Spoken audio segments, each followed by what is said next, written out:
Sex hormone को सही तरीके से यूज करने की ये टेक्निक अगर आपने जान ली तो 100% आप अपने एनिमल्स में, अपने पशुओं में कंसेप्शन पाओगे।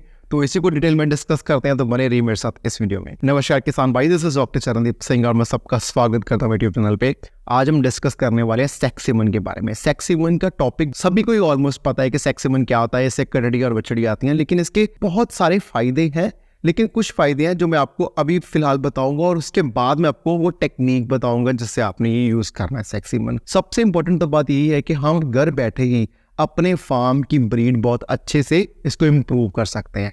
बाहर के जैसे बुल्स हैं, मतलब हमें पता है कि अच्छी अच्छी कंपनियां बाहर के बुल का जो सीमन है वो इंडिया में लेकर आ रही हैं, और हम अपने देश में बैठ के, अपने शहर में बैठ के, अपने गांव में बैठ के भी इन बुल्स के सीमन को यूज करके अपने जो फार्म की जो प्रजाति है, इनकी ब्रीड है, राइट, वो इम्प्रूव कर सकते हैं। तो सबसे इंपॉर्टेंट फायदा तो यही है कि जो फार्मर को 10 साल लगने थे इसको ब्रीड को इम्प्रूव करने के लिए, वो इतने कम टाइम में अपनी फार्म की ब्रीड को इम्प्रूव कर सकता है, just because with the help of sex hormone. Next important बात ये है कि डिजीज के, बीमारियां होने के चांसेस, कोई जेनेटिक डिसऑर्डर होने के चांसेस एकदम निल हो जाते हैं अगर हमने सेक्स हार्मोन यूज करते हैं, क्योंकि वो लैब में प्रॉपरली टेस्टेड होके आएगा और किसी भी बीमारी की या किसी भी जेनेटिक डिसऑर्डर की कोई गुंजाइश रहेगी।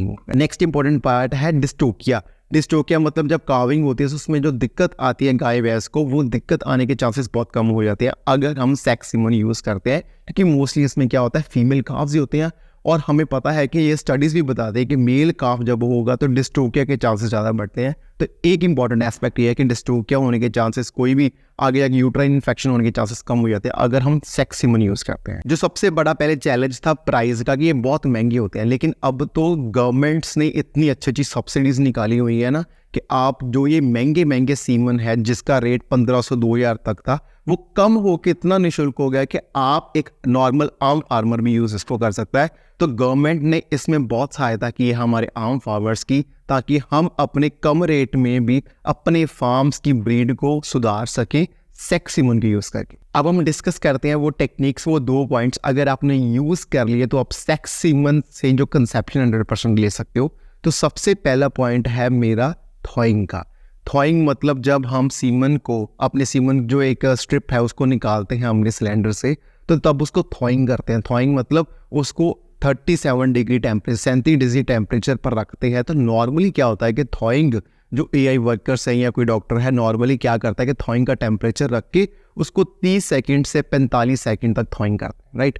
तो आपने इसको क्या करना है कि जब भी आप सेक्स हार्मोन यूज करो तो आपने एटलीस्ट उसकी 1.5 मिनट थॉइंग करनी है। नॉर्मली मैंने ये बहुत देखा कि जब भी लोग सेक्स हार्मोन को यूज करने जा रहे हैं ना, तो वो थॉइंग का टेम्परेचर ठीक रखते हैं, 37 डिग्री टेम्परेचर, लेकिन वो अपना जो टाइमिंग है वो 30 सेकंड तक रखते हैं, 40 सेकंड तक रखते हैं। लेकिन आपने ये इंश्योर करना है इसका टाइम डबल हो जाएगा, एटलीस्ट आपने 1.5 मिनट तक तो थॉइंग करनी ही करनी है। तब उसके बाद आपने एआई प्रोसीड करनी है, राइट। नेक्स्ट इंपॉर्टेंट पॉइंट ये है, अगर आपकी गाय या भैंस सुबह हीट में आ गई, तो हम नॉर्मली क्या करते हैं कि सुबह जैसे हमारी गाय हीट में आ गई, भैंस हीट में आ गई, तो हम फोन कर देते हैं, तो कोई भी वेटनेरियन या डॉक्टर या एआई वर्कर आपको बोलेगा शाम को आए कि हम इसकी एआई कर देंगे। लेकिन अगर हम सेक्स हार्मोन यूज कर रहे हैं तो मैं आपको ये बताना चाहूंगा कि अगर आपकी गाय सुबह हीट आई है, आपने कैलकुलेट करना है लगभग 18 से 20 घंटे बाद आपने उसकी एआई करवानी है। तब ओवुलेशन होने के चांसेस, मतलब जो एग रिलीज होगा गाय की तरफ से, वो चांसेस सबसे ज़्यादा ही होते हैं। और उसी टाइम पे अगर हमने सीमन, अपने स्पर्म रिलीज करवा दिए अपनी सीमन स्ट्रिप से, एआई गन से, तो कंसेप्शन होने के चांसेस बहुत बढ़ जाते हैं, राइट। इसमें दिक्कत की बात क्या है कि नॉर्मली जब हम पहले ही अपने जब एआई करवा देते हैं तो उसमें क्या होता है कि पीएच की वजह से बहुत सारे स्पर्म डेड हो जाते हैं, नॉन मोटाइल हो जाते हैं, तो कंसेप्शन के चांसेस कम हो जाते हैं। लेकिन अगर हमने एग्जैक्ट जब हमारी गाय हीट में आई, भैंस हीट में आई, उसके 18 से 20 घंटे बाद हमने एआई करवा दी, राइट, सीमन डिपॉजिट कर दिया यूट्रस में, राइट, तो उससे क्या होगा कि उसी टाइम ही वो अपना एग रिलीज हुआ होगा अपनी गाय भैंस से, और उसी टाइम हमने सीमन को डिपॉजिट कर दिया, तो कंसेप्शन के चांसेस बहुत बढ़ जाएंगे, राइट। ये दोनों पॉइंट्स ऐसे हैं कि अगर आपने प्रैक्टिकली इसको इम्प्लीमेंट कर दिया तो आप देखोगे कि अपने फार्म में जो आप सेक्सिमन यूज कर रहे हो तो उसकी कंसेप्शन के होने के चांसेस बहुत बढ़ जाएंगे। ये टोटली जो पॉइंट्स हैं कुछ मतलब ऐसे नहीं कि पहले आपने तैयारी करनी बाद में कोई तैयारी करनी, ये प्रैक्टिकली उसी टाइम ही काम होगा जब आपने एआई करवानी है। तो ये पॉइंट्स आपने जरूर दिमाग में रखने हैं। वो हमें पता है कि ये सेक्सिमन महंगा भी होता है, तो इसलिए कॉस्ट इफेक्टिव करने के लिए अगर हम एग्जैक्ट टाइम पे अगर एआई कर दें तो हमारे जो फार्म की कंसेप्शन ओवरऑल बढ़ जाएंगे। हम देखते हैं कि हमें कैसे इसके और अच्छे रिजल्ट मिल सकते हैं। सबसे इंपॉर्टेंट पॉइंट है ये कि अगर हम अपनी जो यंग हीफर्स हैं, मतलब जो कटड़ियाँ बछड़ियाँ नई नई जवान हुई हैं जिनका वजन एटलीस्ट 300 kg हो गया है, आपने एज पे नहीं जाना, आपने सिर्फ देखना है कि अगर आपके एनिमल का वेट वजन कम से कम 300 kg हो गया है तो आपने क्या करना है, उसकी पहली हीट और दूसरी हीट को आपने उसकी एआई नहीं करवानी क्योंकि वो बहुत शॉर्ट टाइम के लिए हीट होती हैं, और जब थर्ड टाइम हीट आएगी तो अब आप उसको कंसेप्शन करवा सकते हो। सेक्सिमन का भी इनफैक्ट देखा गया कि अगर आप हीफर्स में अपनी कटड़ियों बछड़ियों में जो पहली बार कंसीव करेंगे उनमें यूज करोगे अपना सेक्सिमन का तो कंसेप्शन के चांसेस बहुत बढ़ते हैं, राइट। तो ये भी एक इंपॉर्टेंट फैक्टर हो गया। इसका मतलब ये नहीं है कि गाय भैंस में आप सेक्सिमन को यूज कर नहीं सकते। सेक्सिमन को अगर आपने गाय भैंस में यूज करना है तो उसकी थर्ड काविंग तक ही यूज कर सकते हो, उससे ज्यादा आप यूज नहीं कर सकते क्योंकि उम्र में उनकी बढ़ती है तो एज इट इज एग की जो होनी चाहिए क्वालिटी उतनी रहती नहीं है। तो अगर हम यूज ही करना चाहते हैं सेक्सिमन को तो क्यों ना हम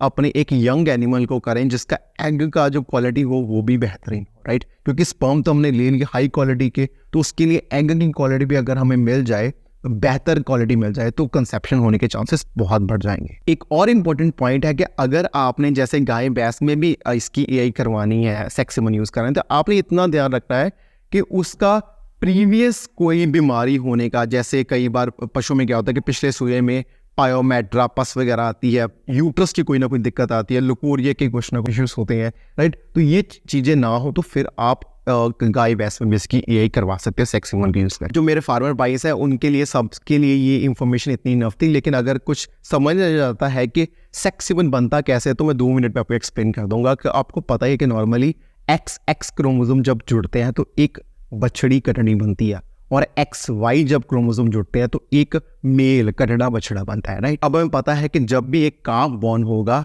तो एक गाय भैंस का एग का जो क्रोमोसोम होगा और एक बुल का जो क्रोमोसोम होगा वो जुड़ के प्रॉपरली बन जाएंगे, एक काफ बन जाएगा।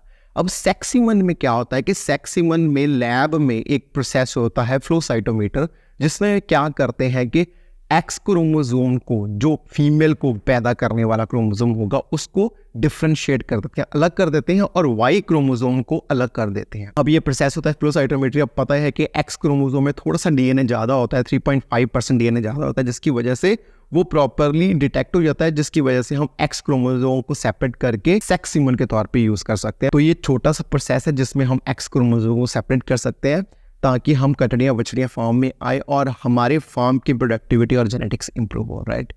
तो ये था मेरा वीडियो प्रॉपरली, जिसमें मैंने एक्सप्लेन किया आपको कुछ टेक्निक्स, कुछ पॉइंट्स सेक्सिमन को लेके। अगर आपको फिर भी कोई दिक्कत हो, कोई आप जानकारी जानना चाहते हो तो please let me know in my comment section, या मेरे हेल्पलाइन नंबर पर या मेरी मेल आईडी पे आप मेरे को मेल कर सकते हो। तो ऐसी अच्छी टिप्स लेने के लिए आपसे मैं फिर मिलूंगा, तब तक नमस्कार।